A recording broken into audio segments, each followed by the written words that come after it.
एक छोटे से गांव में रामू नाम का एक गरीब लेकिन ईमानदार लड़का रहता था। उसके पिता किसान थे, पर खेती से इतनी आमदनी नहीं होती थी कि घर का खर्च ठीक से चल सके। रामू बचपन से ही मेहनती और सच्चा था। उसने ठान लिया कि वो अपने दम पर कुछ करेगा ताकि घर की मदद कर सके। उसने केले बेचने का काम शुरू करने का फैसला किया। गांव के पास वाले बाजार में रोज भीड़ रहती थी। उसने अपने पिता से कुछ रुपए उधार लेकर केले की एक छोटी टोकरी खरीदी और सड़क किनारे बैठकर बेचने लगा। शुरुआत में बहुत कठिनाई हुई। लोग उसे अनदेखा कर आगे बढ़ जाते थे। कोई भाव तोड़ने की कोशिश करता, कोई कहता कि उसके केले महंगे हैं। लेकिन रामू न तो झूठ बोलता था न धोखा देता था। वो जितना भाव तय करता उतने में ईमानदारी से केले बेचता और जो भी ग्राहक आता उससे विनम्रता से बात करता। एक दिन एक बुजुर्ग आदमी उसके पास आया।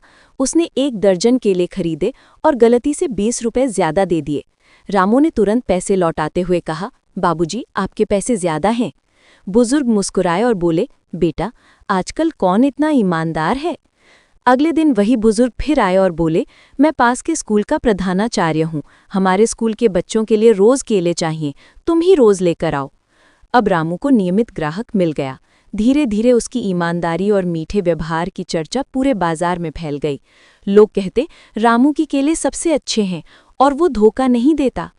उसकी बिक्री बढ़ती गई। उसने अपने गांव के 2 दोस्तों को भी काम पर रखा और आसपास के गांवों में भी केले पहुंचाने लगा। कुछ समय बाद उसने ठेला खरीदा और उस पर बड़े अक्षरों में लिखवाया, ईमानदारी ही असली मिठास है। रामू की मेहनत और सच्चाई रंग लाई।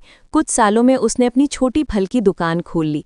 अब वो सिर्फ केले नहीं, कई तरह के फल बेचता था, मगर उसने कभी अपनी ईमानदारी और सादगी नहीं छोड़ी। वो हमेशा कहा करता था कि धोखे से मिली दौलत टिकती नहीं, लेकिन ईमान से कमाया फल हमेशा मीठा होता है। रामू अब गांव के कई लोगों को काम देता था। लोग उसे रामू भाई, ईमानदार व्यापारी के नाम से जानते थे। उसकी सफलता की असली वजह पैसे नहीं, बल्कि लोगों का विश्वास था।